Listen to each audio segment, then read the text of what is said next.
최근 언론 보도로 우리 국민들이 응급실 뺑뺑이를 겪고 있는 사례들입니다.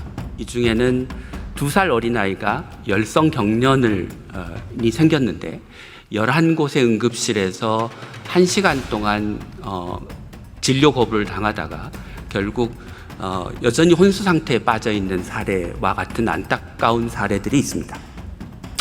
이런 언론 보도와 현장 의료진들의 증언을 바탕으로 최근 더불어민주당 이재명 대표가 응급실 뺑뺑이 때문에 사망한 분들이 작년보다 늘었다고 합니다 라고 말씀하셨는데, 이 발언을 대통령실이 나서서 근거 없는 주장이다 라고 반박했습니다.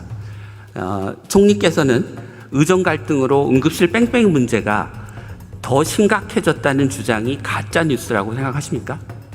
저는 더 심해질 가능성이 있다고 봅니다. 왜냐하면 12,000명 가까운 인력들이 빠졌거든요. 그러니까 그거는 의원님께서도 여러 번 의료계획에 대한 최고 전문가로서 여러 의견들을 그동안에 쭉 말씀해 주신 것을 제가 잘 마음에 새기고 있습니다.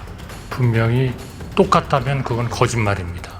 그러나 그 효과를 최소한으로 나쁜 효과를 줄이고 그런 거를 거치면서 모두 다 협력해서 제대로 된 의료 개혁을 함으로써 국민께 보답해야 된다, 이렇게 생각합니다. 네, 응급실 뺑뺑이가 늘었다라는 답변으로 이해하겠습니다.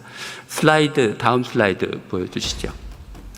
보시는 그림은 권역응급센터, 대학병원급 기관, 그리고 지역응급센터, 큰 종합병원급 기관에서 심정지, 급성심근경색, 뇌졸중 같은 중증 환자들이 다른 병원으로 몇 %나 전원되는지를 보여드리는 그림입니다. 하늘색 막대는 작년 2월부터 7월까지고요. 노란색 막대는 올해 2월부터 7월까지입니다. 보시는 것처럼 대학병원급인 권역응급센터에서 심정지, 급성심근경색, 뇌졸중 같은 중증 응급 환자의 전원이 늘어나고 있습니다. 다시 말씀드리면 중증 응급 환자의 뺑뺑이가 늘어나고 있는 거죠. 예, 다음 슬라이드 보여주시겠습니까? 그렇게 되니 그 다음은 중증 응급 환자의 사망률입니다. 권역센터에서는 사망률이 줄었지만 지역센터에서는 오히려 사망률이 늘었습니다. 이거는 권역센터가 의사가 부족해서 중증 응급 환자를 받지 못하고 다른 병원으로 보내니까 골든타임을 놓치는 환자들이 늘어나고 그 환자들이 지역센터에서 더 많이 사망하는 것으로 추정됩니다. 결국 응급실 뺑뺑이만 늘어난 게 아니고 응급실 뺑뺑이로 인한 중증 응급 환자의 사망도 늘었습니다. 그러면 앞서 이재명 대표가 말씀하신 응급실 뺑뺑이로 응급 환자의 사망이 더 늘었다고 한다라고 하는 말이 여전히 가짜 뉴스라고 생각하십니까?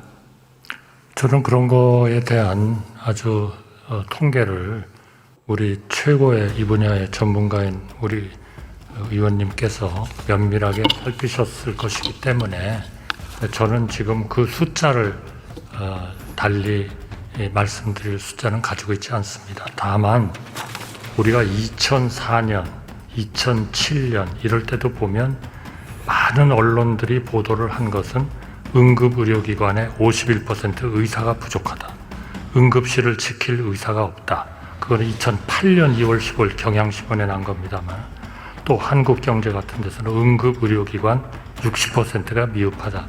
끊임없이 이 미흡하다는 문제가 제기가 돼 있었기 때문에 이 문제가 더 이상 우리나라에 지속 가능한 최고 수준의 의료를 유지할 수 없다. 이렇게 우리 의원님께서도 여러 번 지적을 해주셨고 해서 이 개혁의 안을 고통스럽지만 해야 된다라는 그런 안을 만들었고, 또 상당 부분이 우리 의원님께서 지적하신 사항들을 저희가 많이 수용을 했다. 저희는 그렇게 생각하고 믿고 있습니다. 제가 검토를 해본 바에 의하면요. 그러나 물론 그런 과정에 전공이 거의 12,000명 거의 다가 나가버리신 상황이어서 결국 전문의와 PA 간호사들 돌아오신 전공의들 이분들이 정말 정말 헌신적으로 해주시고 계시다고 생각합니다. 네. 그러한 상황을 빨리 좀 네. 종결시켜야 된다 이렇게 네. 생각합니다.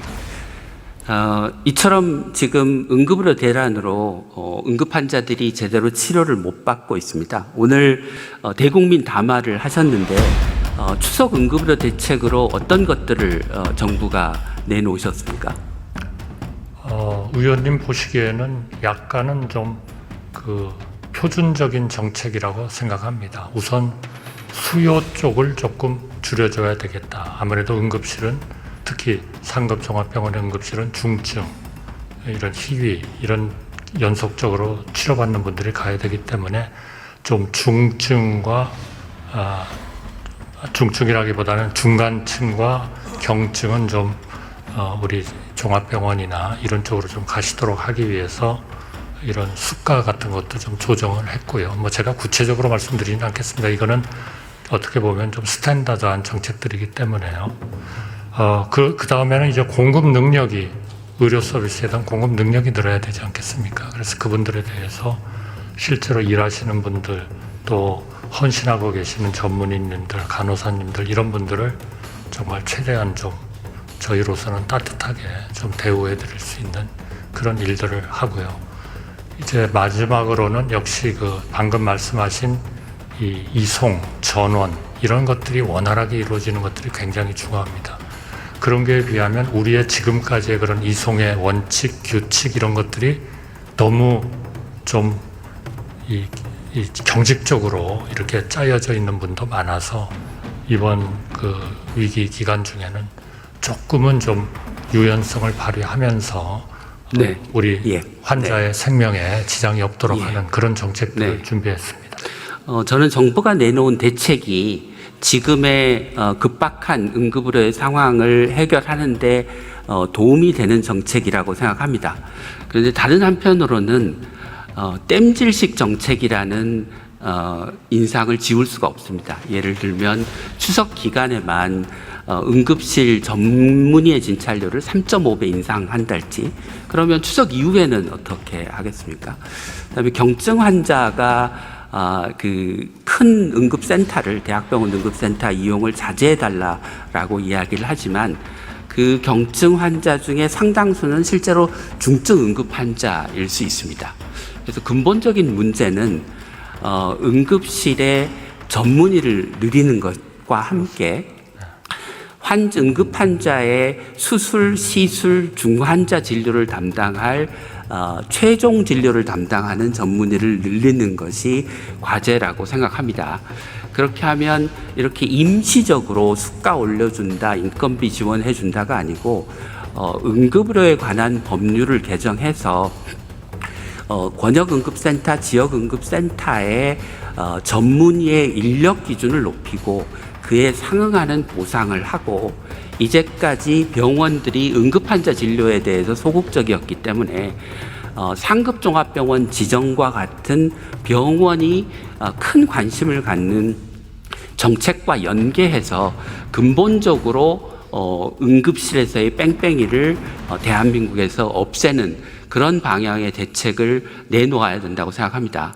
그래서 만약 국회에서 그런 법을 발의한다면 정부가 적극적으로 검토하실 생각이 있으십니까? 저는 의원님의 그 문제 제기와 현상 파악에 대해서 저는 전적으로 공감합니다. 뭐 저희 의원님 보시기에는, 최고 전문가가 보시기에는 조금 더 개선될 점이 있지 않느냐 이렇게 분명히 생각이 드실 부분들이 있을 겁니다. 그러나 지난 8월 3일 날 1차로 저희가 의료 개혁안을 낸 것은 이 모든 문제, 응급실에서 일어나는 문제, 또 배후 치료 이런 능력이 좀 부족한 문제, 또 필수 또 지역 의료 이런 데가 아직도 좀 이런 그 스트레스를 받고 있는 문제, 이런 것들을 근본적으로 해결하는 거는 결국 지금 저희가 얘기하는 한 6개 정도의 키 개혁 과제들이 잘 투자가 되고 성공을 하면 네, 무슨 말씀인지 그게 알겠습니다만. 근본적으로 해결이 될 것이다. 네. 그러나 그 기간 동안은 저희가 필요한 약간의 좀 임시적인 조치도 같이 할 수밖에 없다. 네. 말씀을 드리겠습니다. 그런 임시적인 조치가 필요하다는 건 앞서 말씀드린 그다음에 대로 제가 지금 답변을 못 드렸어요. 네, 그럼 인정합니다만 그런 개혁을 하는 그런 네. 과정에서는 많은 아마 입법들이 필요할 겁니다. 네, 또 시스템을 만들기 위한 입법도 필요할 겁니다. 아마 그런 부분에서 의원님께서 좀 좋은 입법도 내주시고 하면은 적극적으로 저희가 원천적으로 이 모든 문제를 해결하기 위한 방향으로 정책을 추진하겠습니다. 저는 지금 당장 그 법이 필요하다고 생각합니다. 그러니까 장기적으로 이 문제를 내버려 두면 올해 말에 또는 내년 초까지 대한민국의 의료 체계가 응급의료 체계가 버틸 수 있을지 잘 모르겠습니다. 다음 슬라이드 보여주십시오. 이번에는 그 응급의료 말고 비상진료 체계 얘기를 해보겠습니다. 정부는 비상진료 체계가 잘 작동하고 있다고 얘기하시는데요. 거꾸로 중증 환자들은 지금 제대로 진료를 못 받고 있다고 얘기를 합니다. 왼쪽에 보시는 복지부 자료에 따르면 상급 종합병원의 수술이 31%가 줄었습니다. 정부가 뭐라고 얘기하냐면 상급 종합병원은 경증 환자, 중등증 환자를 진료를 줄이고 중증 환자 진료에 집중하고 있다. 이렇게 얘기를 하고 있는데 오른쪽에 보시는 소위 우리나라의 빅5 병원의 암 수술이 하늘색은 작년, 노란색은 올해 얼마나 줄었는지를 보면 30%가 줄었습니다. 그게 무슨 얘기냐면 중증 환자 진료, 경증 환자 진료가 같은 비율로 줄었다는 것을 의미하고 정부가 이야기하는 비상진료 체계가 잘 작동하고 있다. 상급종합병원이 중증 환자 위주로 진료가 전환되고 있다라고 하는 말이 사실이 아니라고 하는 것을 보여주는 통계입니다. 여전히 총리님께서는 현재 비상진료 체계가 잘 작동하고 있고 중증 환자 진료에도 별 문제가 없다고 생각하십니까? 비상진료 체계는 그야말로 비상진료 체계입니다. 그것이 그게 단기적이든 중장기적이든 그런 상황보다도 더 잘할 수 있다면 지금의 비상진료 체계를 다 바꿔버렸겠죠. 그쪽으로. 그건 현실적으로 아니지 않습니까? 자, 여기서부터 잠시만 주목해 주시기 바랍니다. 제가 구독자분들을 위해서 깜짝 선물을 하나 준비했는데요. 제가 항상 여러분들께 뭐라고 말씀드렸나요? 뉴스만 평소에 잘 챙겨보셔도 돈이 된다, 돈을 벌 수 있다라고 말씀드렸는데요. 자, 여기 보이는 각종 뉴스, 코로나, 러시아 우크라이나의 전쟁, 엔비디아의 실적, 트럼프와 김정은의 관계 등등 이러한 뉴스를 보게 되면 여러분들은 어떤 생각이 드시나요? 그냥 뉴스만 보고 끝내나요? 아니면 이 뉴스를 어떻게 이용할 수 있는지 이 부분을 고민하고 계시는지를 되물어 보고 싶습니다. 자, 그 이유가 뭐냐면 제가 지난 1월 여러분들께 뭐라고 말씀드렸나요? 지금은 반도체 산업에 관심을 가져야 한다. 뉴스만 보고 그냥 넘기지 마시고 투자 쪽으로 고민해 보셔야 한다라고 말씀을 드렸습니다. 그리고 나서 이런 썸네일을 유튜브나 뉴스를 통해서 많이 보셨을 텐데요. 이런 반도체 산업이 이슈가 되었을 때 부자들은 어떻게 생각한다고 했나요? 반도체와 관련된 투자 수단은 뭐가 있는지, 어떤 주식이 가장 좋은지, 어디에 투자해야 돈이 몰리는지 자연스럽게 생각한다고 제가 말씀드렸죠? 그 이유가 부자들이 봤을 땐 이슈가 돈으로 이어지고 그 이슈가 나에게 돈을 벌어준다는 경험적 확신이 있기 때문에 부자들은 항상 이런 사회적 이슈와 돈의 흐름을 관심 있게 쳐다본다고 제가 말씀드렸는데요. 이번에도 마찬가지입니다.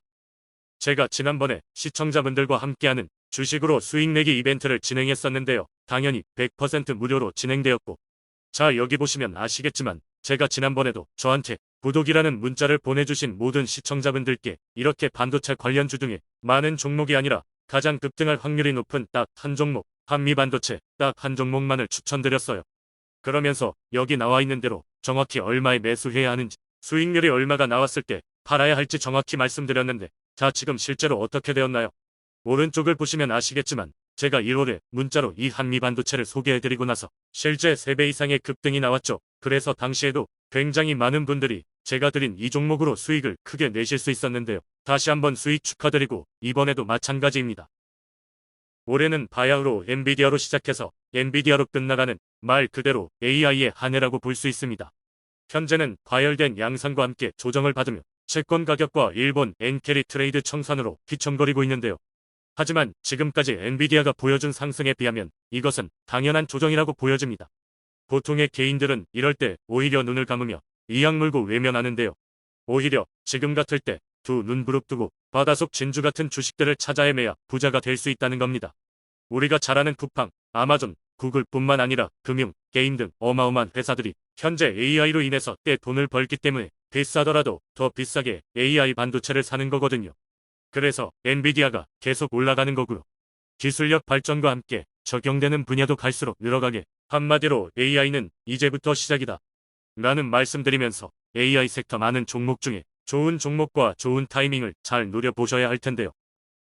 자, 그렇기 때문에 제가 이번에도 지난번과 마찬가지로 AI라는 문자를 보내주시면 제가 이번 조정장에서의 보물, 추후 주가가 가장 크게 급등할 AI 종목 한 종목을 구독자분들에게 문자로 종목명과 사고파는 시점을 모두 알려드릴 거예요.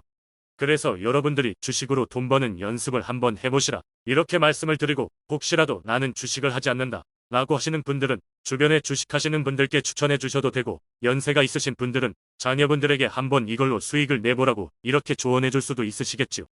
그래서 지금 이 영상을 보시는 시청자분들 중에 나도 이번 종목이 궁금하다 하시는 분들은 누구나 상관없이 어느 시간대나 상관없이 부담없이 이렇게 위쪽 상단에 제 번호 남겨두고 있습니다. 제 번호 010-2088-3948 개인 번호인데요. 지난번처럼 AI라고 보내주시면 제가 이번에도 똑같이 무료 추천 급등주 문자를 보내드리겠습니다. 다음 제 번호 010-2088-3948로 문자 보내주시면 여러분들이 직접 이슈를 통해서 돈 버는 연습을 해보실 수 있는 것이고, 제가 돈을 받는 것도 투자를 대신 해드리는 것도 아니니까 부담 없이 신청해 주시면 되는 겁니다. 그리고 수익이 나면 저는 다른 것은 바라지 않습니다. 제 채널의 구독, 좋아요 한 번씩만 눌러주시라 이렇게 다시 한번 말씀드리겠습니다.